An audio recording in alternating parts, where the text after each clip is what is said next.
Almost all of my great-grandparents came from Germany, and some of them been to concentration camps. My great-grandmother lost 4 of her sisters in the Holocaust. They had to escape their countries. One of my grandmother had to do this long route along Europe. Ich kenne Tendenzen. Ich weiß, dass es diese Tendenzen der nationalsozialistischen Bewegung auch bei uns in der Familie gab. Ich weiß auch, dass es mehr waren, als eigentlich erwartet. Aber ich habe nie darüber geredet. Her name is Ilse. They went from Germany to France and then they went to Auschwitz. And her parents was killed in Auschwitz and she escaped to Switzerland. And the SS chased her and didn't get her, I think. Meine Oma, die ist nach dem Krieg geboren, mein Großvater ist während dem Krieg geboren und mein Großvater redet generell nicht viel. Ich weiß, dass seine Familie damals auch schon Landwirtschaft hatte. Die hatten in der Nähe von Norden einen Hof. Und bei meiner Oma weiß ich, dass ihr Vater in Kriegsgefangenschaft in Ägypten und in Griechenland war. They came from Russia and from Romania and they were here, I think. And from my father's side, they were in Uruguay, I think.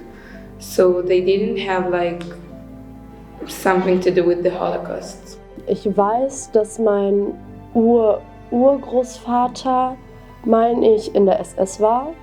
Also er hat aktiv daran teilgenommen. Und das motiviert mich tatsächlich sogar noch mehr, dagegen was zu tun.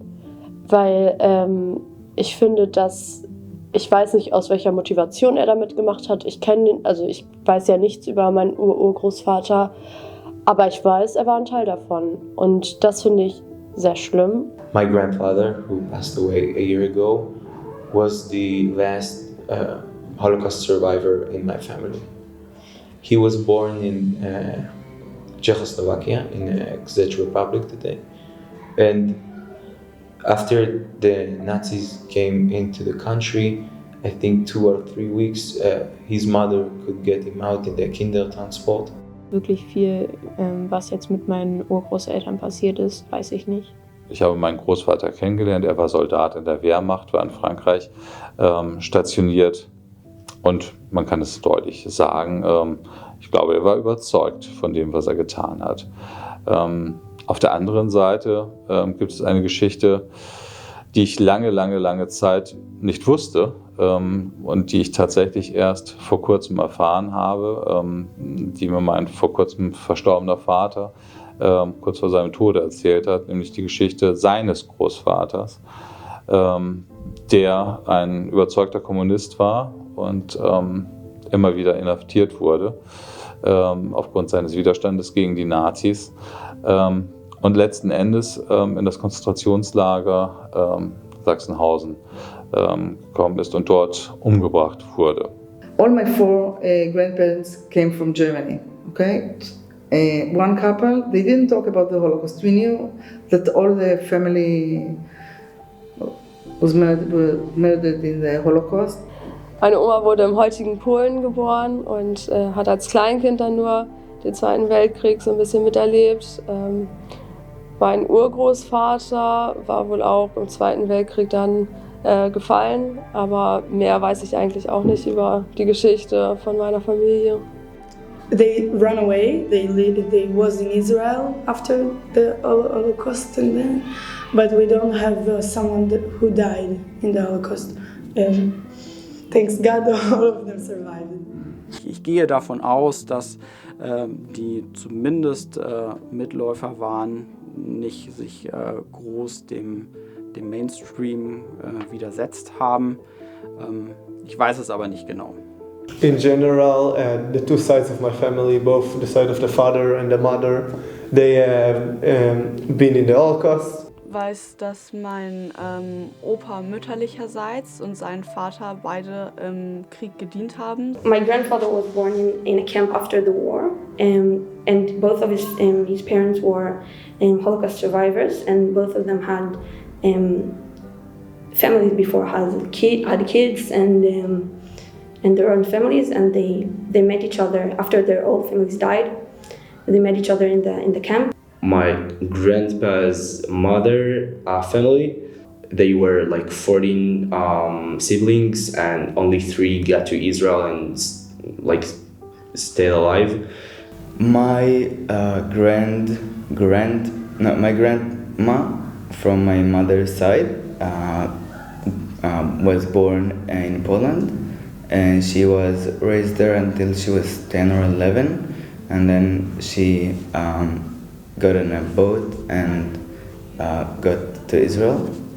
Ich weiß nur, dass mein Opa damals zum Beispiel auch im Krieg sein musste und dort auch kämpfen musste. Aber ja, viel von dieser Zeit weiß ich tatsächlich nicht, weil ich mich früher zum Beispiel nicht damit auseinandergesetzt habe, was ich sehr, sehr schade finde im Nachhinein, vor allem wenn dann die Angehörigen dann auch sterben und man nichts davon mitbekommen hat.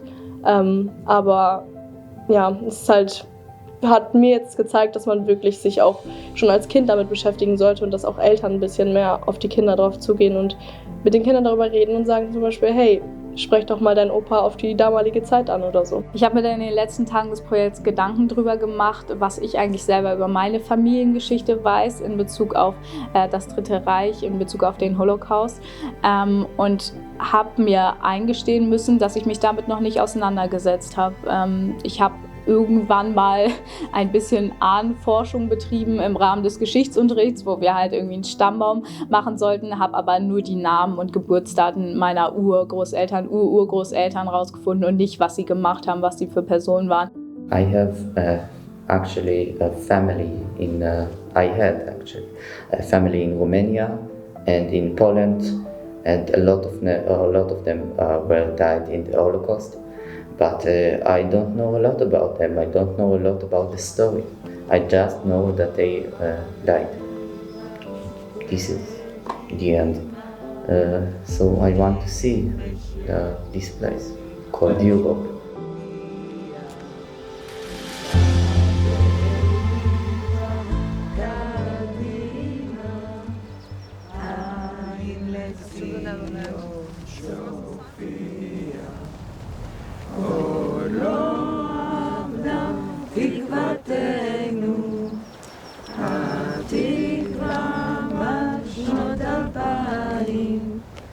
Around the ceremony, it was really meaningful. Like it really had a strong place in my heart, strong feeling.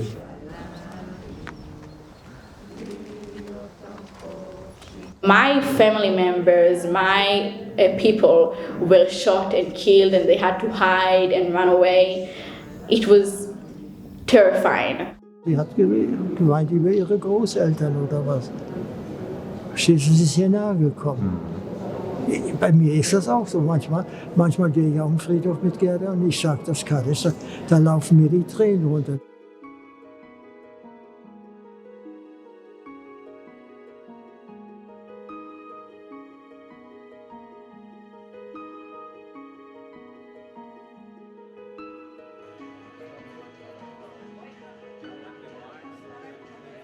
I was very moved by that the Albrecht came with us, the Holocaust survivor that was released in Bergen-Belsen. I hoped he would be okay. My words were for him because I can't imagine. They grabbed you like a criminal, and they gave you right over to the Gestapo. And what happened? Into the concentration camp. And nobody wanted to believe that a country like Germany, with a high society, everybody could read or write. That was not a banana republic like South America or Africa or somebody, that they could do this to us. My folks, for instance, they were German, like these kids from Israel, they're Israelis, and somebody else is from France, and so forth. Yeah? But we were Germans, only our religion was not decent or whatever it was. One Sunday I went to buy ice cream on a near conditoria in our street, and on the door was a big placard with an ugly black man and a black dog, and they were written to Jewish and dogs Eintritt verboten, forbidden. It was very ugly, but I went in and I bought the ice cream, and I went home and I told what I have seen, but from this moment everything finished. Everything started to collapse. All of a sudden, I have seen my parents next to the radio and the shouting of Hitler, and there were the Leil Havdalah, the Leil of when they were burning the books, and Goebbels shouting, now the end of the Jewish intellectual. This I remember, I was only 8 years old, and I remember the screaming. Bergen-Belsen was a cemetery above ground, because there were thousands of dead people lying around here, but they were not buried. So they came with a bulldozer, with a front loader, and they dug out a big mass grave, and they forced the few soldiers, SS men and SS women who were still in Bergen-Belsen, to pick up these dead corpses and throw them into the mass grave. So you will see when you go on the ground, so there are graves with 5,000 dead people who were not buried when we got there. We were in Auschwitz. We didn't know what is it, what kind of a ghetto. We have seen the flame and the factory. We thought it is a factory where the men are working, and okay, good. But I must not say how it was in Auschwitz, that they shaved our hair, they took our clothes. Every week Dr. Mengele came and he took the good-looking women for work and the bed, which were already thin, to the gas chamber. When you were liberated, did you know where is your family? No, nothing. So nothing. You went along, or I was along. My brother was going with a dead march near where the Russians came into Europe. My sister was sent to Ravensbrück. They were filled up. That was also a concentration camp. The teacher said, Eva, come, say something to the children. I don't know what to say. And Amir says, you know, you have been there. Suddenly in you says something, okay, for these people which can't speak, for these children which were not alive, which didn't have the mazal to have children like I have. And if you are a mother and you are already 50, so it's difficult when you are 20 or if you are 50. So I said, okay. And I started with the kings and with the river, with the Moldova and with the beautiful Czechoslovakia. If the survivors, the last few survivors, are all 90 and plus, and it's going to be history. You could read about it in books, maybe. That's about all. The second gen, yeah, I asked this young lady here, DP, she didn't know what it meant. You know, just what it is. Oh, wow. The house and you.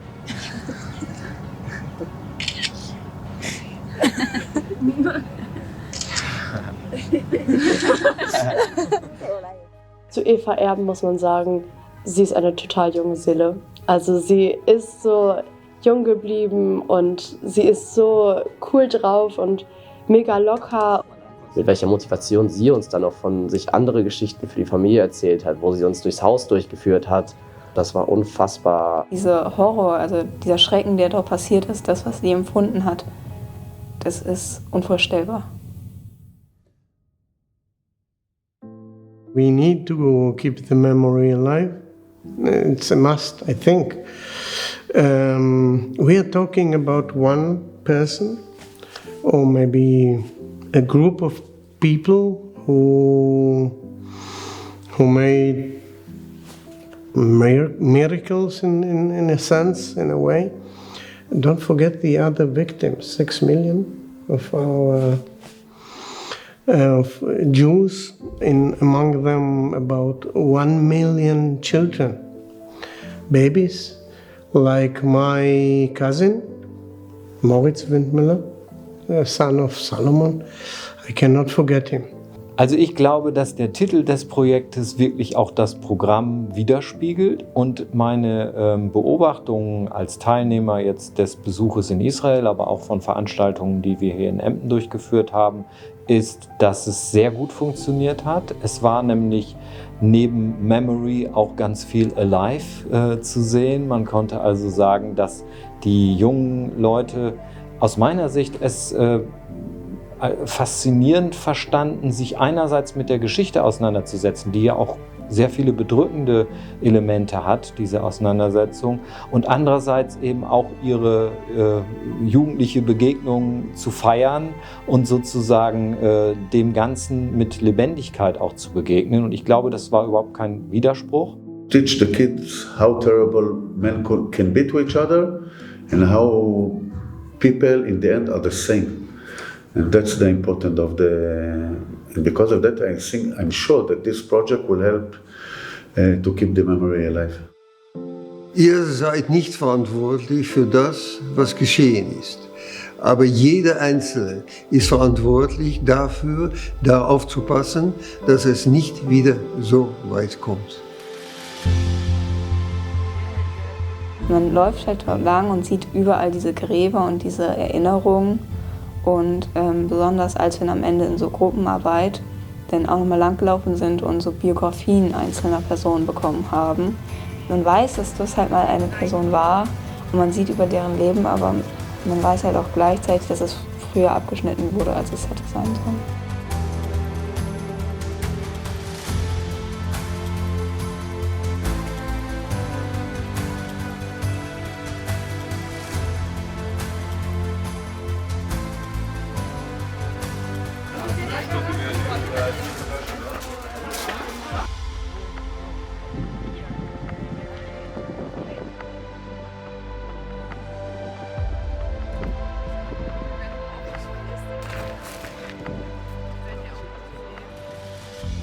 Es war uns eine Ehre, Yad Vashem zusammen mit Zvi Herschel, Nathalie Herschel und Jessica Herschel, Zvis Enkeltochter, zu besuchen. Und besonders beeindruckend fand ich eigentlich auch dieses Tal der Gemeinden. Das war architektonisch total beeindruckend und aber auch einfach wirklich nochmal zu sehen, dass diese 6 Millionen Juden, das ist ja immer so eine schwierige Zahl, das zu fassen, aber zu sehen, in wie vielen Gemeinden die gelebt haben, dass da dann jeweils hinter diesem Gemeindenamen eine relativ kleine, überschaubare Gruppe von Leuten steckt, das war nochmal eine ganz neue Erfahrung für mich.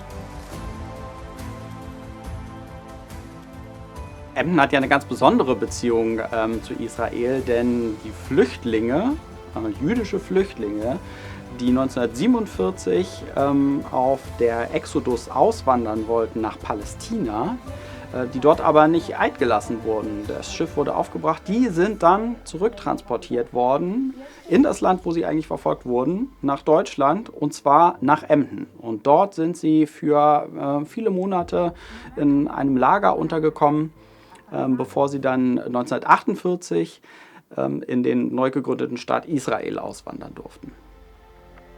Dann ist es natürlich faszinierend, in Israel auf einer Veranstaltung diese Menschen zu treffen, die dabei waren, die teilweise in Emden geboren sind, die also in ihrem Pass stehen haben, geboren in Emden, und die leben jetzt dort und sind Teil so einer festlichen, beeindruckenden Zeremonie und können dort ihre Geschichte vorstellen.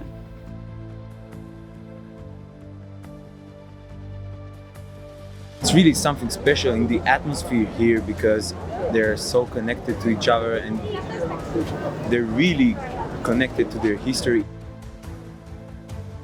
The story of the Israeli pioneers, the Zionistic pioneers that came to Israel in order to leave the diaspora and build a state. And I think that building a state and believing in the ability to create a model society and a flourishing country with all the problems and the challenges. I think it's in one aspect it's a miracle, and in the other aspect it's a very pragmatic step to do, and I'm very proud to be here today.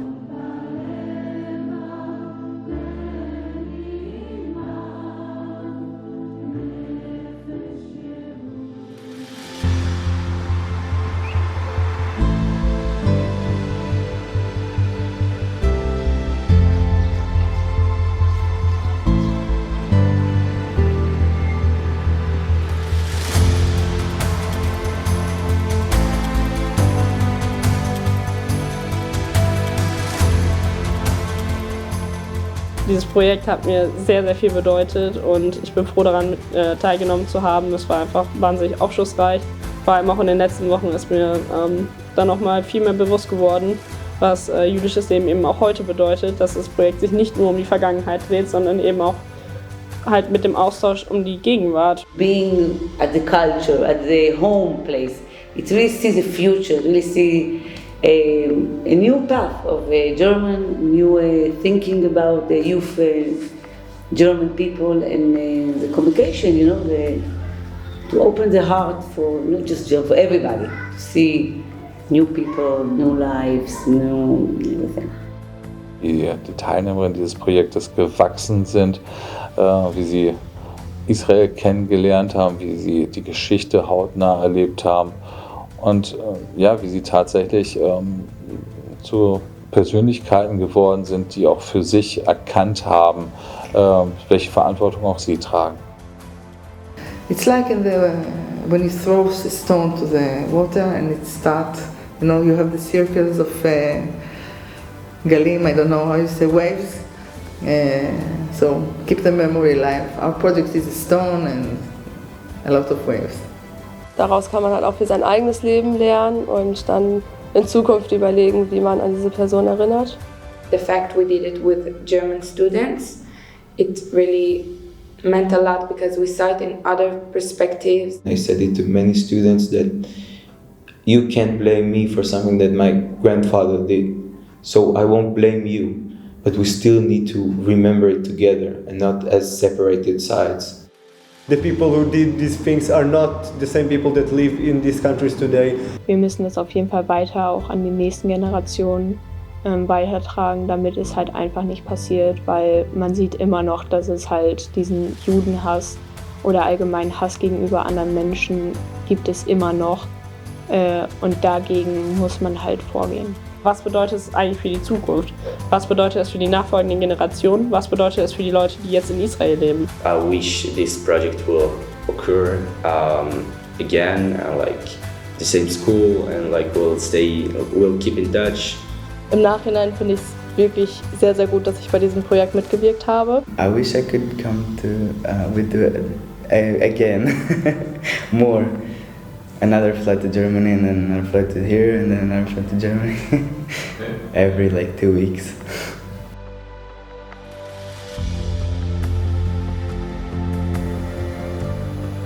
Also die Verbindung zwischen den Israelis und den Deutschen war wirklich besonders und auch interessant.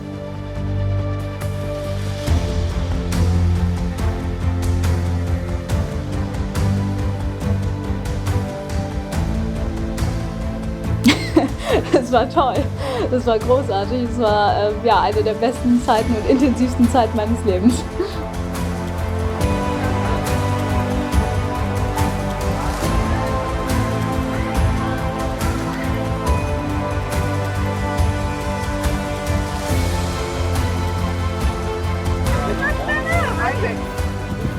Me and Michali invited them next year to our party and things like this. We want to stay connected.